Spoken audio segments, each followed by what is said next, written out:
My name is Pat Rothfuss. I write fantasy, and here we are in the workhouse, which sounds much more Victorian and dark than it really is. It's an old student rental that I bought really cheap when I realized I wasn't getting enough work done in my house. Normally I work upstairs. That's my writing room. That's where I do my fiction work. But nobody goes there. That's sort of my safe space, and I have privacy there of a very particular kind. Because you won't be seeing me on my, that writing computer, I figured I would show you what I do when I travel and I need to get some writing done. Here is my 30-year-old IBM Model M keyboard. This is the one I travel with. I have this because a real keyboard is really important if you want to really type. Got all the different pieces of it that I travel with. It's not that I'm opposed to technology. It's that I think technology has a very specific place, and a lot of times some of the novelty of it makes people forget about the purpose of it, which is to increase your productivity. And there's sort of the myth that the writing is what happens here. Like now I am sitting down, I am in front of my keyboard, I can look at my words, and this is where writing happens. But not really, It's like what is happening as I write and look at the words is a part of the writing process, but a much bigger part of the process is how we get here, and also like where here is. If you were going to do something really complex on your computer, do you want a bunch of other things running on that computer at the same time? No.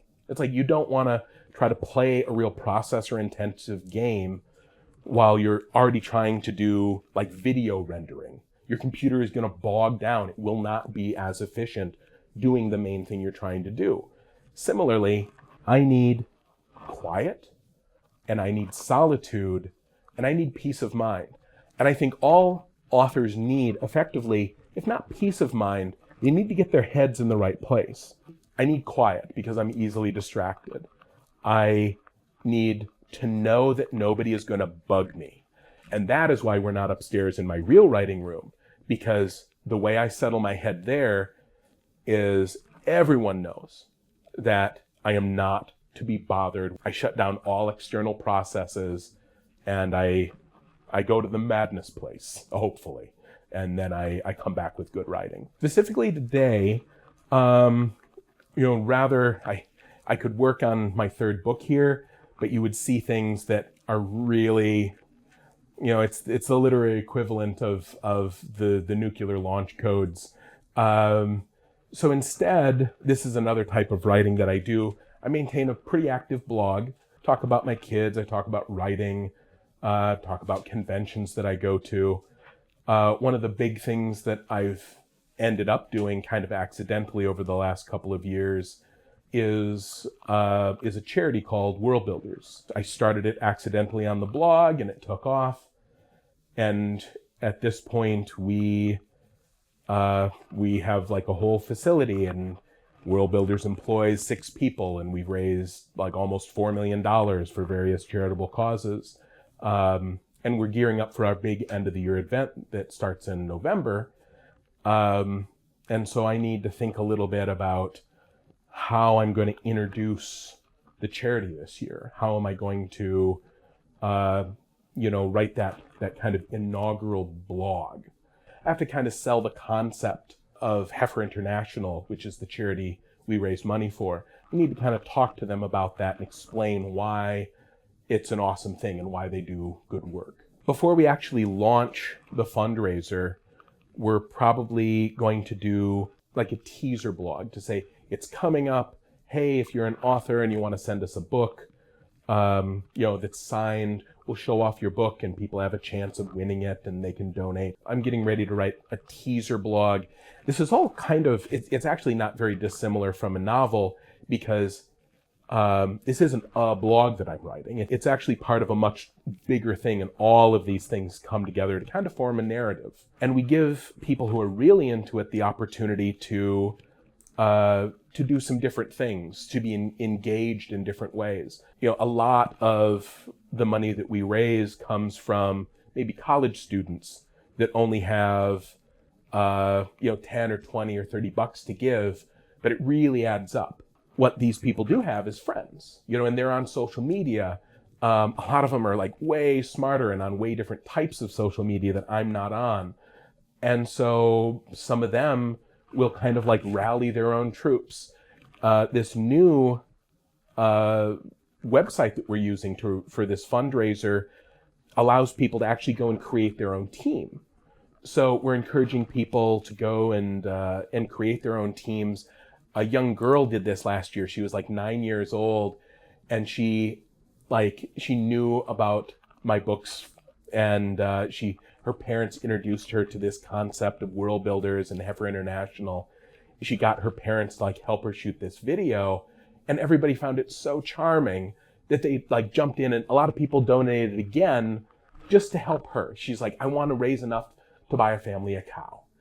And she did very well. Ultimately, what I'm doing is I'm engaging in a piece of persuasive writing here. I'm trying to say, whatever it is you would like to do, here are options for you to be involved. You're sitting on a big piece of money. Lovely. We love money. That's great. That lets us do things. Maybe you're not that into the charity, but maybe you want to, win a signed book. Maybe you're not into hopefully winning a signed book, but you would like to buy one of these auction items. Where effectively you're buying something very tangible that you can't get anywhere else. And maybe the charity angle just makes it a little easier for you to splurge on yourself. I'm good at rhetoric. I'm good at, making things understandable to people pretty easily. And like kind of hopefully no matter where you are personally, you can find a way to come into this fundraiser and engage with it. So I'm going to grab a link, because some people have never heard about Heifer International. You've got to explain what the charity is so that somebody who knows nothing about it and potentially doesn't care can see why it's a cool thing. The nice thing about Heifer is I think it really appeals to what I consider the geek mindset. I do read fantasy. My people are geeks. I am a geek. I think the world does kind of break down into geeks and not geeks. But you can be a geek for anything. You can be a geek for building model trains, collecting stamps, any activity where you exhibit an irrational amount of interest and pleasure in it. If you go like all the way down the rabbit hole and you love this thing beyond all reason and sense, then you're a geek. I think Heifer is really appealing to geeks because we want to see like all the details, and we want to like get up to the elbows in how this stuff works. And Heifer is very tangible. Heifer is going to take your money and it's going to buy somebody a goat. And then it will train them how to take care of a goat. And then that goat will produce milk.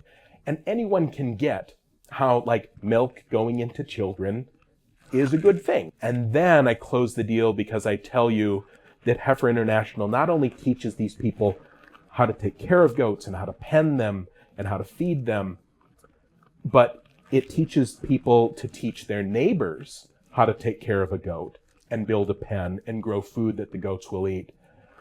And then it has passing on the gift. So your goat has babies, and then you give one to your neighbor. In some parts of the world, the gifts have passed through like 6-7 generations. Like in Nepal, the women all get together, they go to a new village, and they've already trained these other women. They've already built the pens. They've already given them everything they need. And it's a party for them. And you see them and they're all lit up and they're smiling. And so it's an easy sell because, again, geeks like the math. We like to see efficient solutions to problems. And so now I'm going to dig up some of that information because they're always adding new processes. I want to see, there's the gift catalog. I don't know if this is concrete enough to really appeal to somebody who doesn't know anything about Heifer. A donation of $72 will give people training and tools they need. That's nice, but it's not really concrete. It boosts the productivity of their small farm, conserves soil, irrigates crops. And all of this is good, but it's not tangible. I gotta sell this. Here's irrigation pumps. And this is a tangible thing. So even if you're like, boy, I don't really think, a lot of people are vegetarians. They're like, and they're like, why would I donate money so that somebody could eat a goat? That's not going to be appealing to them. And even though I don't lean in that direction, I got to respect that that's the place that my audience is coming from. So I got to give those people a different entry point into this concept of the charity. And anybody can understand how important having water is. It's like, here's $120, and this will provide an irrigation pump. And I'm going to grab this link. I'm going to tuck that in for future use. And again, geeks are smart. They will understand what a long-term solution this is. One of the things, I'm just going to make a note to myself here about education, sanitation, conservation, working with local ecology. I can say, we work with the culture that exists, so we're not kind of being imperialistic. I'm not going to talk about being non-imperialistic because that's not going to make any sense to a lot of people who haven't studied those elements. That would be for a different, very narrow audience. I want this to be available to everyone. It's a constant war of like who your audience is and who you're trying to please, or at least not frighten away. Some people are never going to donate to this charity, so I can't write to them. It would be stupid to write to them. In the same way that some people are never going to read a fantasy book, and so trying to make them happy would be a total waste of my time. Very counterproductive. But I will talk about the culture, and geeks appreciate the math, so I can give the stats about women in and money in the family. Now, to make that stick, I'm going to have to really get some good data. I'm going to have to prove that those numbers are real. I'm just going to make a note to myself to get those numbers.